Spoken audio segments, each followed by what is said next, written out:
Who's next? I'm delighted to welcome Tenzin Namdol.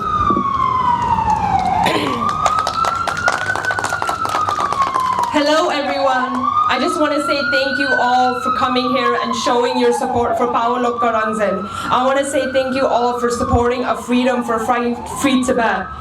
Imagine living in a country where it is illegal to put up your own flag, to sing your own national anthem, or to even put up a picture of His Holiness the Dalai Lama. Well, in Tibet, all of those things are illegal, and doing so can lead you to imprisonment, to put into concentration camps, to be tortured or even killed. For more than 3 million Tibetans living in Tibet, they are currently oppressed. This is a harsh reality. According to Freedom House, Tibet is one of the least free places in the world. Since the Chinese government took control of Tibet in 1950, Tibetans have faced imprisonment, torture, political oppression, forced assimilations, and the destruction of important aspects of their culture and identity. More than 1 million Tibetans have died under the Chinese rule. On July 1st, 2026, China's new Ethnic Unity and Progress Law came into effect. Under this language of unity, this law places more emphasis on a shared Chinese national identity and the use of Chinese in education and public life. For Tibetans, this is very concerning because for Tibetans, language is not just a way of speaking. It is a way of culture, religion, and our own identity.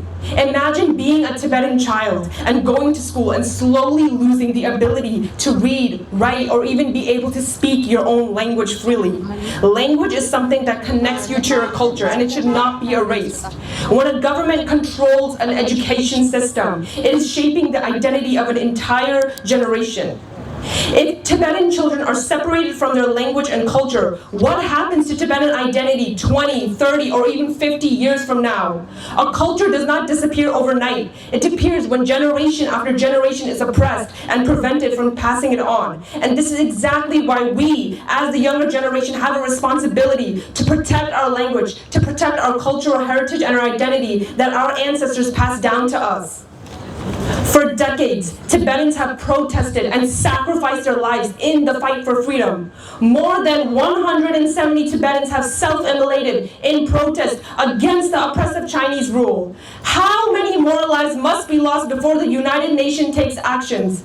How many more voices must be silenced before the United Nations listens? The United Nations has done nothing for the fight of Tibet. United Nations has never helped anything for the cause of Tibet.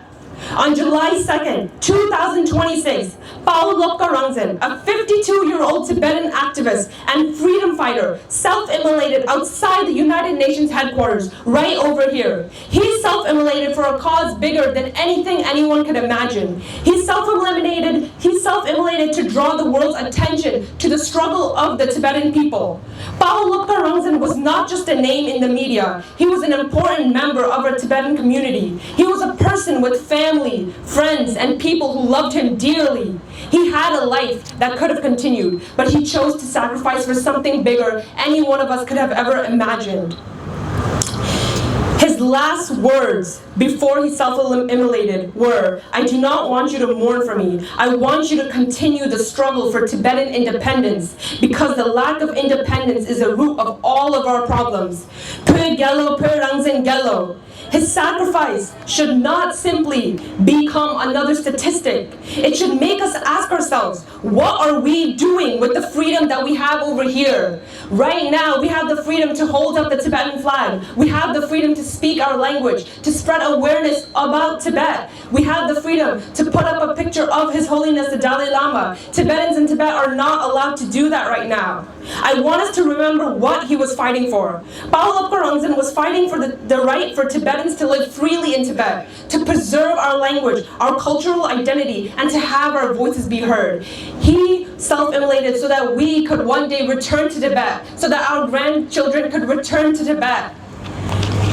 I believe that as Tibetans, we have a responsibility to speak up for Tibet. This responsibility does not belong to one generation. It belongs to each and every single one of us. As Gen Z, we have something so powerful, our voices. We have social media, technology. We have the ability to reach people across remote areas of the world. We can use these tools to educate others about Tibet, preserve our traditions, learn and speak the Tibetan language, and make sure that our culture does not disappear. We are asking you to stand for Tibet. You do not have to be a Tibetan to stand for Tibet. You have to be a human. Rangzin in Tibetan means freedom, and freedom is something that each and every single human being deserves. Pöygelo! Pöygelo!